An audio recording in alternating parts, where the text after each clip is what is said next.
Hello everyone, this is ZoroLink98, today presenting you a more up-to-date video on railway signals, crossings and switches.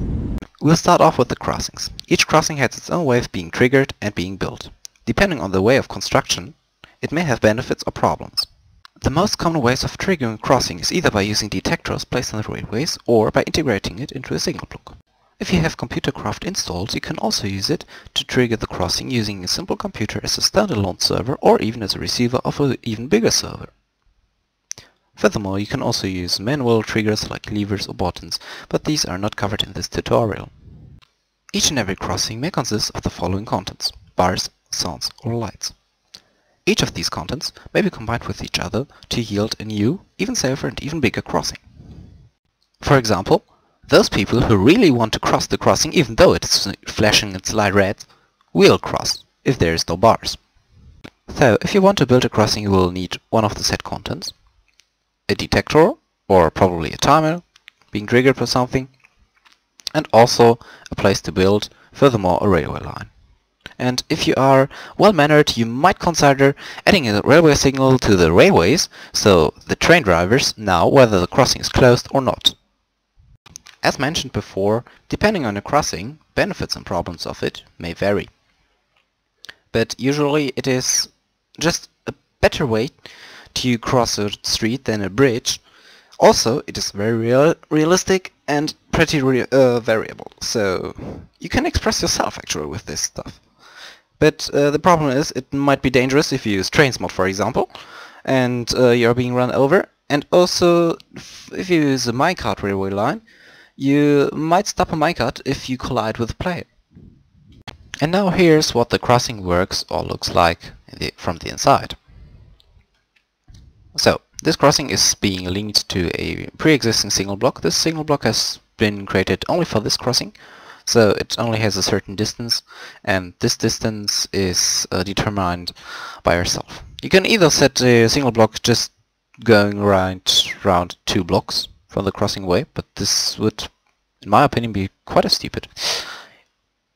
If you tend to use high distances, it is fun, but don't go too high, otherwise there might be the problem that you need to load very many chunks.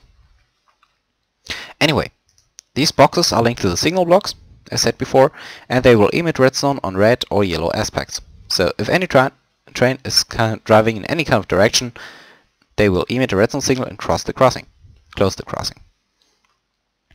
The signal goes into the right side of this ComputerCraft computer, which is connected to the RedNet via a RedNet modem on top. And now there's the script.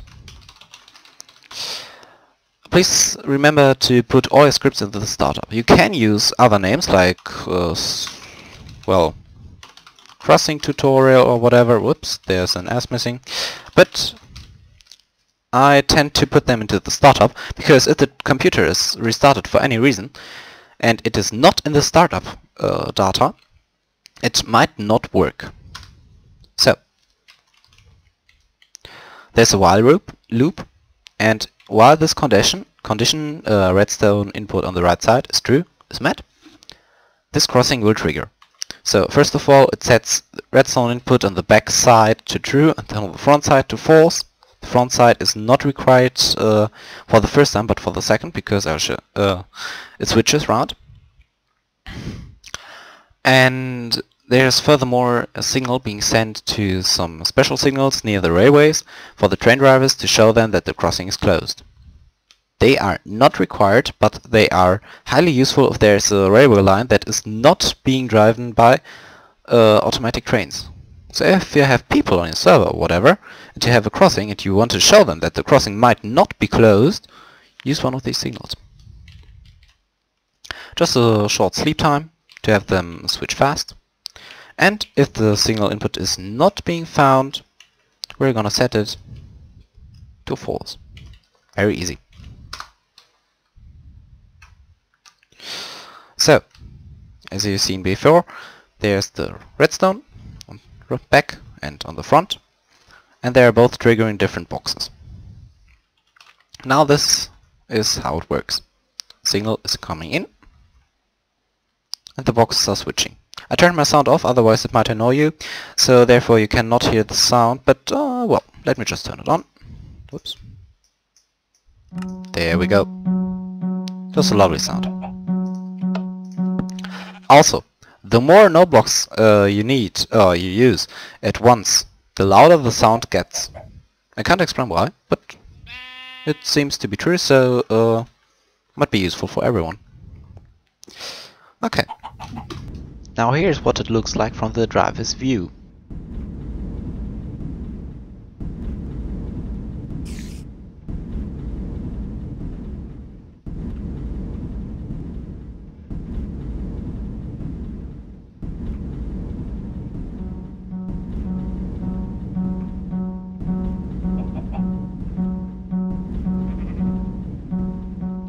Let's head over to something that many users tend to do in a 90-degree way. You can screw up with this very much. You can let trains collide with each other, you can split trains in half, and you can screw up all your railway lines with one single switch. Switches are the mother of incidents. Plainly said. Anyway, if you follow on, you can prevent this easily. This one is a switch used between two signal blocks and on two rails. It is possible to have switches ranging from one rail to 4 rails crossing two other rails right between them. It is possible, but the more rails you add in one switch, the more you will need to take care of and the more you need to localize. Because if you don't couple switches to a signal block, you might have the problem that you let trains collide with each other. Frontal, or even a train driving into another train, a standing train, or whatever. It screws up everything. But before showing how to do this exactly, I'll show you how this works on the surface. So, we got our two rails and a switch signal. This is not required. This is purely optional and it's rather more a optical way. It's just beautiful, simple. Okay, we got our two railways, or two tracks, and the switch. I think the new signal block starts about here. I'll put it down here and you can see the switches have switched immediately. Also, this one shows me some signs. What these are, I will not explain them, not now. You will find them possibly on the new server I'm currently making, therefore take care, you'll see them someday. Okay. For now, we have a train that is inside of this signal block. Another train is coming from there, right on the same rail. We don't want them to crash into each other, therefore we want to have them switching on the left side. Depending on the signal block and depending on the railway you're building, you might consider to switch a signal into this too, so a holding track and a signal combining with the switch is a very powerful tool to locate and to hold your trains. Anyway, if there's for some reason another train on this rail, the switches will not switch. Because if there's a train and there, it would not make sense to let the train behind them come even further. Therefore it is being stopped right at the signal over there. But this signal is not coupled to the switch. It just shows a repeating signal to stop the train. Very easily made. The same one is mirrored on the other side of this signal block, because this is a rather short signal block just used to switch between the two rails. Okay, and now here's how to build this. Okay, so once more we got a computer, and this computer has actually just one basic function, except for the computer craft signals. These are being triggered also by this computer, but this doesn't matter currently. So this computer compares these 4 boxes. There's 2 boxes for, well, yeah, 2 boxes for each rail, and 1 box for each signal block that is being connected. So just once more. Get a minecart, there we go. Place it down. Whoops, oh, whoops a lot. There we go. So, this one is the signal box for this signal block, there we go. And there are a few others. The computer simply compares whether this signal block is free and this one is also free. If this is not free, but this one is free, it will switch. Once again, just like here. Very easy. And furthermore, these are signal controller boxes and not receiver boxes like these. They are connected to the switches.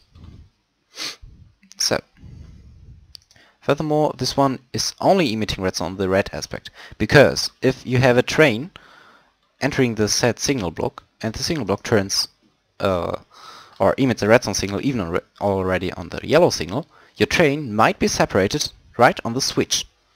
For example, if the signal block would begin like here and you would have a 2 chunk long train, you might separate the train on like a half or even a fourth of the length into the other rail. This is not what you want, definitely not. Therefore, take care and simply compare this. Currently, I cannot say how you would build this without ComputerCraft, because ComputerCraft is just a too great mod. You are relying too much on this, but it really pays off. Yeah. So everyone who's really into building some very awesome crossings and stuff, it is very good to get ComputerCraft for.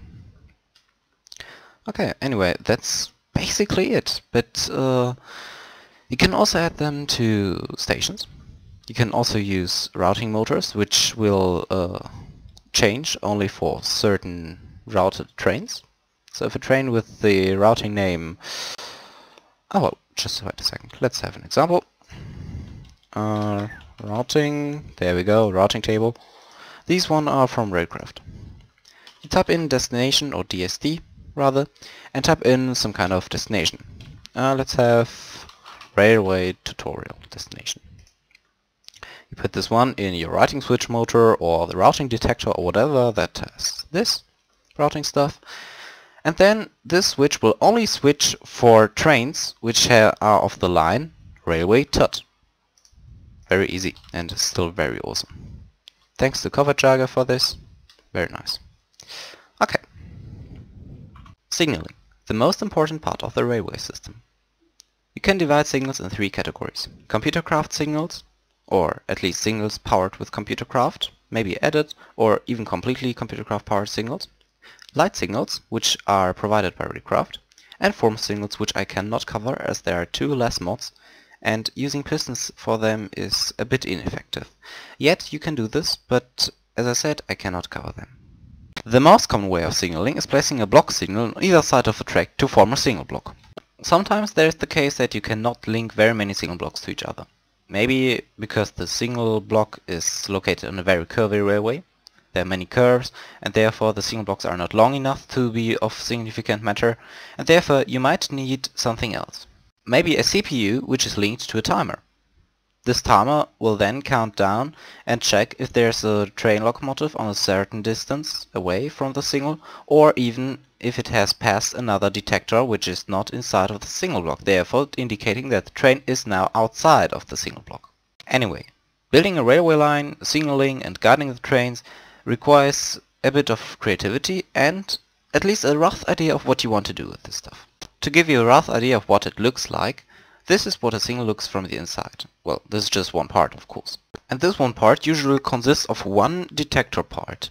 This one consists of 2 detectors because after this signal there's another diverging line, and the signal needs to compare whether the train requesting this signal is using the diverging line or the main line. But anyhow, the function is the same. It detects the train and sends a redstone signal to the CPU.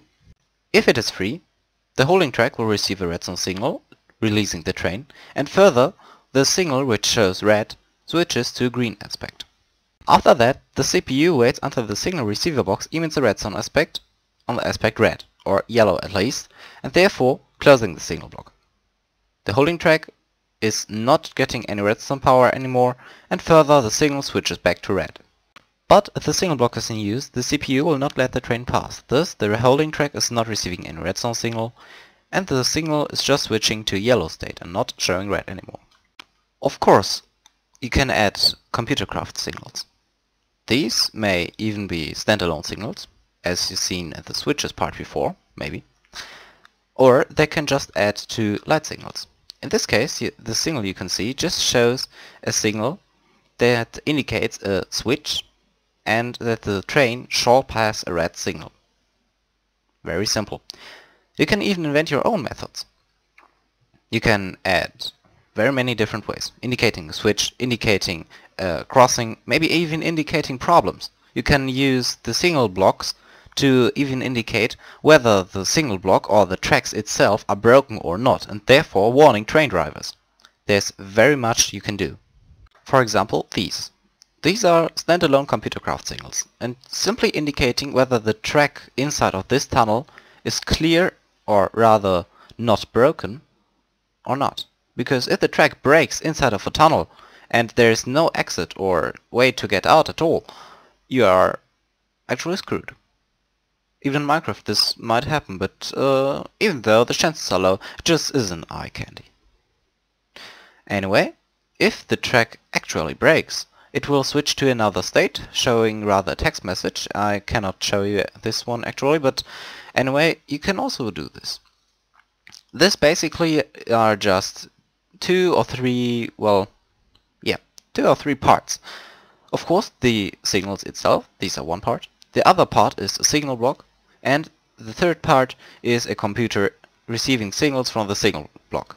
Because if one of the signals of the signal block breaks, or if the signal block is not being defined anymore, they will emit a redstone signal to the computer, and this computer will send a while loop until the signal block is being restored. Easy and still very awesome techniques. And this is what the signal looks like in action.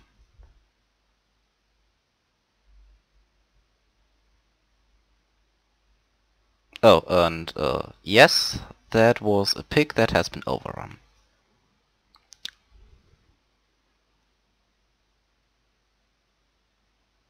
Now a short conclusion of the most significant information.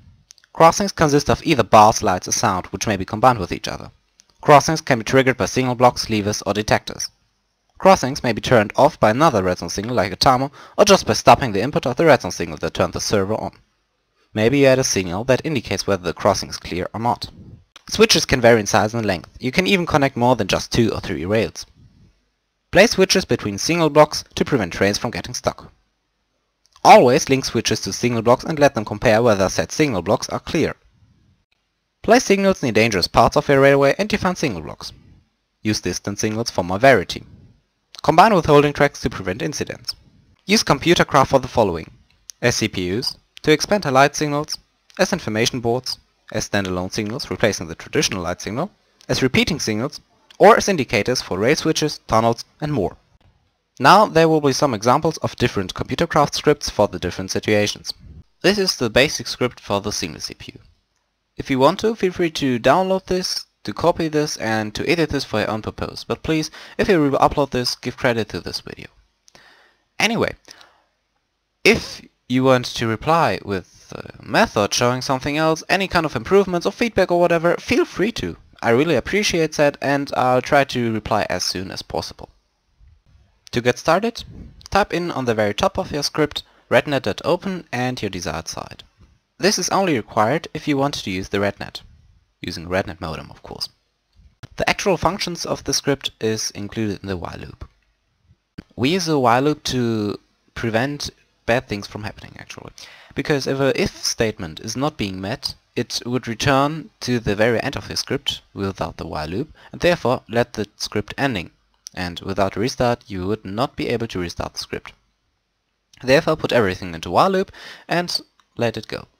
We make the script wait until there is a redstone event happening. Use OS pull event and into the brackets type in redstone. Now it checks whether the site the redstone input is coming from is the site for the requests. And if it is, it will proceed. Now it checks whether the signal block is clear. If it is, it will proceed on. On one hand, it sets a redstone output, which releases the train, and furthermore lets the signal change from red to green aspect, and on the other hand, it sends a rednet message via the modem to a certain ID and a certain string. But there might come a day where the signal block is in use, for some reason. Or it is not accessible for some other reason, whatever. Anyway, therefore use the else. Do not end the if function too fast, rather use the else and then, because it compares whether it is in use or whether it receives a signal aspect or a redstone aspect rather, And if this is not true, it will start a while loop and waits until this signal, or this redstone signal rather, is being accessible. And inside of this loop there's another redstone output, which just outputs to the other side where the yellow lamp is on, and which is not connected to the holding track, because otherwise the train would be released into a used or not accessible signal block, which is not what we want. And furthermore, make it wait. Some 5 seconds, 10 seconds, whatever you want. It will loop, so keep that in mind. Take care to let the while loop end inside of the if function, or rather inside of the else function, which is connected to the if function. Then, after it has ended, or which is not longer met rather, turn off the yellow lamp and turn on the green lamp via using redstone output. Then make it wait until it receives another signal aspect by the signal receiver box, which is linked to the signal block. After the while loop is not longer met and the signal block is being used, it will switch over to the redstone set output method, and therefore it will output no further redstone to the holding track nor to the signal. Therefore the signal switches back to red and the holding track will hold any other following trains. And then let the method end or do whatever you want with it. Anyway, you're done with this one. Congratulations! The following script handles switches. If needed, open the rednet using rednet.open on the very top of your script. Then go on with the while loop. It will prevent errors or useless restarts. The first thing inside of your while loop is supposed to be the OS_pull_event redstone method. It will freeze the computer until a redstone event occurs, and then it will check whether the set signal block is clear. If not, it will compare whether the other is clear. And if this other signal block is clear, there will be a redstone output being set to make the switches switch. Then it will wait until there is a redstone input coming from the other signal block, into which the train is being guided right now. This will let the CPU know that there is a train now inside, and it may switch the switches back. And that's basically it. This is everything that is needed for the simple switch. Theoretically, it is possible to build this with redstone and without ComputerCraft, but I would highly admire using ComputerCraft. And this is the last script handling crossings. And again, using rednet is purely optional. If you want to, open it on the very top of your script. And again, start a while loop to prevent crashes and restarts. This script shows a rather timer-based crossing, so therefore we'll use the OS_pull_event. If you have a redstone sensitive crossing, you will not need to use OS_pull_event. Anyway, if we're receiving a redstone change in the inputs, then we'll compare whether the input side is met. If it is, we're starting with our main method. First of all, we're indicating an amount, and then we'll start a repeat loop. Inside of the repeat loop we're doing something. You may send rednet messages, you may send redstone outputs, sleep, whatever you want. It doesn't matter what you do, but don't forget any time to raise the amount each time the script loops, otherwise the script will run infinitely. Then on the very bottom of the repeat method type in until whatever you called the amount is equal to another amount you defined. You may loop it for 30 times, you may loop it for 60 times, you may loop it for 60,000 times, whatever you want. Just type in that this loop needs to end, or to met a condition to be end. And that's it for the crossing CPU. Well, and this is basically everything I wanted to tell you about. If you now wonder why I have not told you anything about the basic signaling and linking stuff of Raycraft, this has a very easy reason. There are very many tutorials about Raycraft signaling guiding, and therefore it would not make any sense if I would make any more tutorials about this, because if you have a very short Google search you will find very many very nice tutorials. But well, anyway, I hope you enjoyed this video and I hope you could learn something. And if you have any questions, feel free to leave a reply in the comment section or mail me, PM me, whatever. The mods are in the description, of course, and well, I thank you for watching this video, and if you want to, you may feel free to rate, spread, like, whatever. If you want to, you can even subscribe. Well then, until the next time, see you later.